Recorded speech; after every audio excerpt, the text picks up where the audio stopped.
بفضل الله ثم دعواتكم أجمل إخوات الفراخ معايا بسم الله ما شاء الله شهيتة مفتوحة. وكمان زي ما انتم شايفين كده المنظر قدامكم بيتكلم عن نفسه. طيب حابة ان انت توصلي للمنظر ده والشكل ده عند الفراخ. تعالي كده نتبع الخطوات ونعمل خلطة العمر ال13 للفراخ كده. حجم الفراخ في منتهى الجمال ووزنهم كمان والأكل كمان. يعني في فراخ بتاكل كتير بس ما بيبانش عليها، لا بسم الله ما شاء الله الفرخ بتاعنا ملحم وفي منتهى الجمال. وبيشيل معايا كده وزن جميل جدا. تمام. تعالوا بقى نشوف خطواتنا اللي احنا نعملها، بس قبل ما نبتدي الفيديو ان شاء الله نصلي على رسولنا الكريم عليه افضل الصلاة والسلام. ونقول كده بسم الله ما شاء الله. هنعمل النهاردة كده خلطة جميلة جدا. الخلطة دي ممكن تستخدميها بقى يعني على طول، احنا بنستخدمها من العمر الرابع وبس. بعد كده يعني كل مرة بنزيد فيها مقدار، يعني كل مرة بنزيد فيها وصفة جديدة، حاجة تكون جديدة. تمام. احنا مشتغلين مع بعض من اول الدورة كده، دورة الفراخ. البصل والثوم، البصل والثوم ده شيء اساسي جدا فاتح للشهية وكمان مطهر جميل جدا للفرخ. تمام. وبرضو اهم حاجة ما تنسيش برضو العلاج، الادوية برضو مهمة جدا للفرخ وبالذات مضاد السموم، لان انتوا عارفين ان الاعلاف بيبقى فيها سموم، فلازم تنزلي بمضاد سموم من عند البيطري. تمام. مهما نعمل خلطات فبرضو يعني من بعد وقت للتاني كده محتاجين ان احنا ننزل بادوية للفراخ كوقاية لها. وكمان مهما تنزلي بخلطات مضاد سموم في قلب البيت مش هتيجي برضو زي العلاج البيطري، لان دي بتبقى وصفات شديدة شوية وبتبقى جميلة جدا للفرخ. تمام. النهاردة كده عمر الفراخ بتاعتنا كده 13 يوم. انا بعد الكاميرا شوية بس بحاول ان انا اقربها كده من بعيد، يعني ممكن تشوفي ان الكتكوت قليل وصغير، هتشوفيه دلوقتي هقرب لك الكاميرا وهتشوفي الكتكوت حجمه في منتهى الجمال جدا، حلو قوي وجميل. تعالي بقى نشوف كده، نسمي الله ونشوف الخلطة بتاعتنا عبارة عن ايه. بس اهم حاجة تجوعي الكتكوت معاكي. انا هنا كده مجوعة الكتاكيت وقربت لك الكاميرا علشان تشوفي حجم الكتكوت معايا في منتهى الجمال. فهنبتدي ان احنا نجوع الفراخ ساعتين. احنا من العمر العاشر للفراخ للكتاكيت بنبتدي ان احنا نجوعهم، يعني بتبتدي كده من ربع ساعة وتاني يوم كده بتزودي نص ساعة، يعني كل مرة بتزودي فيها ربع ساعة لغاية ما بتوصلي لساعتين. تمام. ممكن تزودي يعني مرة واحدة كده نص ساعة بدل ربع ساعة تزودي نص ساعة، بتبقى جميلة جدا. طيب امتى ان انا اقدر ان انا اجوع الكتكوت بتاعي؟ بتجوعيه في وقت الظهر، يعني في وقت كده ما يكون الدنيا حر قوي. تمام. الجو يكون حر حتى لو الجو رطب، فتعودي بقى ان انتي في الوقت ده في وقت الظهر كده تبتدي تجوعي معاكي الفراخ. تمام. وكمان علشان لما الجو يحرر اكتر واكتر ما يعملش احتباس حراري عند الكتكوت. العلف مع الحر بيعمل احتباس حراري عند الكتكوت. تمام. الحاجات دي كلها بنبتدي ان احنا نتعلمها كده واحدة واحدة مع بعض. طيب بتنزلي بقى لو عندك كتاكيت مثلا في حدود 50 كتكوت هتبتدي تنزلي لهم كده بكيلو ونص علف بادي. احنا لسه شغالين في العلف البادي، تركيز 23%. هفرم بصلاية حجم كبير او بصلتين كده وسط، على 5 فصوص من الثوم، على ليمونة. وببتدي ان انا اجيبهم كده بيبقوا بتفرميهم كده بمعلقتين مية بس عشان يتفرموا معاكي كويس. وبتجيبيهم في قلب طبق، بتضيفي عليهم معلقة من الخميرة. وهنبتدي نشتغل النهاردة نزود كده الخميرة. تمام. هنبتدي ننزل بمعلقة من الخميرة، معلقتين من العسل الاسمر، و3 معالق من الخل تركيز 5%، الخل اللي احنا بنشتغل فيه في البيوت. تمام. معلقة كده من حبة البركة، ممكن تطحنيها ممكن تسيبيها حصى عادي مفيش مشكلة.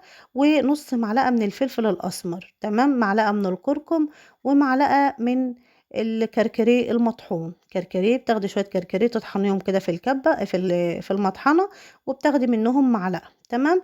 ممكن تستبدلي الكركديه المطحون حتة من البنجر، حلو قوي وفي منتهى الجمال. تمام. بتفرميها مع البصل والثوم والليمون. بتاخدي نص معلقة من القرنفل المطحون، وده جميل جدا ومطهر للفرخة، حلو قوي. تمام. بتخلطي الخلطة كلها، بتقلبيها كلها مع بعض كده وتضيفيها على كيلو ونص من العلف البادي تركيز 23%. وبتبتدي ان انت تقلبي الخلطة بتاعتك وتحطيها للفراخ. بتكوني مجوعة الفراخ علشان الفراخ يعني زي ما انتوا شايفينها كده تتلم على الاكل على طول وتاكلهم، ما تفضلش قدامهم فترة طويلة. تمام. يعني ممكن بالكتير كده ساعة ساعتين هتلاقي الفراخ بتاعتك بسم الله ما شاء الله كلها كلتهم. لو انت مجوعة الفراخ بتاعتك كيلو ونص علف، ما تزوديش اكتر من كده علشان خاطر الخلطة ما تفضلش، عشان انتوا عارفين البصل فما يفضلش اكتر من كده قدام الفراخ. تمام. الخلطة دي جميلة جدا، وزي ما قلتلك احنا كل يوم بنضيف حاجة تكون زيادة عن على الخلطة دي. الخلطة دي مستمرية معانا من اول دورة الفراخ لاخر لغاية كده ما تسلمي دورة الفراخ بتاعتك. خلطة جميلة جدا وحلوة، ومكوناتها كمان في منتهى الجمال. بس مش معنى كده ان احنا بنبطل ادوية، لا، بنضيف ادوية كل فترة كده، بنضيف مضاد سموم. يعني الدورة بتاخد لها في حدود مرتين او 3 كده من مضاد السموم لو اشتغلتي بالعلف الخشن. انما انا بشتغل في الدورة بتاعتي بالعلف البادي تركيز 23%، والعلف النامي التركيز 21%. الوسط ما بشتغلش بالخشن خالص. لو انتي بتشتغلي بيه برضو بتنزلي مرة تالتة كمان من مضاد السموم، حلوة قوي وبتدي وقاية كمان للكتكوت معاكي. تمام. يا رب كده الفيديو بتاعنا يكون عجبك، واكون قدرت ان انا افيدك باي حاجة. لو ولو عندك اي سؤال اسألوني كده، هجاوبك على طول في التعليقات ان شاء الله. اكتبي لي في التعليقات وان شاء الله هجاوبك على طول. واتمنى ان انتي لو لسه ما حطيتيش اللايك تحطيه، واتمنى ان انتي لو ما اشتركتيش في عيلتنا الجميلة كده، عيلكم ان شاء الله هنكبر بكم كده ان شاء الله. مستمرين كده في دورة الفراخ وفي تربية الفراخ على طول. يعني الأسعار اليومين دولت عالية جدا. سعر كتكوت الشركات اليومين دولت صعب قوي، يعني واصل كده ل37، فغالي جدا، غالي قوي. لو انت لسه ما جبتيش فاستني بس اسبوع واحد ان شاء الله الاسعار كلها تنخفض. اسبوع واحد بس، والكل كل المزارع هتبقى دخلت خلاص الفراخ بتاعتها، دورة الفراخ بتاعة العيد، فكل المزارع هتبقى دخلت، فهتلاقي السعر الكتكوت نزل. افضل سعر افضل كتكوت هو كتاكيت بصراحة. كتكوت الشركات حلو جدا بس أسعاره صعبة قوي. يعني من 36، في أماكن بتبيعه ب36، في أماكن بتبيعه ب37، فصعب قوي وغالي جدا. يعني لو جبته بالسعر ده فحرام. سعر الكيلو اللحم النهاردة يعني هادي جدا، يعني حرام ان انا اجيب كتكوت سعره 37، والكتاكيت والكيلو اللحم بيتباع ب70 جنيه وب75 جنيه، فحرام. تمام. فاصبري شوية، هو اسبوع واحد بس وهتلاقي كل المربي دي دخلوا خلاص الكتاكيت، فان شاء الله هتلاقي السعر هدا خالص. حبيت ان انا اقولك برضو المعلومة دي عشان لو انت رايحة تجيبي اليومين دولت فاصبري بس اسبوع واحد. انما كتكوت الاهالي من 31 ل33 برضو سعره عالي برضو. فكل الاسعار دي ان شاء الله اسبوع واحد وهتنخفض معانا. اتمنى كده ما تنسونيش في اللايك وكومنت حلوة منك كده ودعوة منك جميلة كده. فلو عندك اي سؤال اسألهوني هجاوبك ان شاء الله في التعليقات. واتمنى كده التوفيق للجميع ان شاء الله. دورة فراخ في منتهى الجمال، حلوة قوي. افضل كتكوت بشتغل بيه هو كتكوت القب.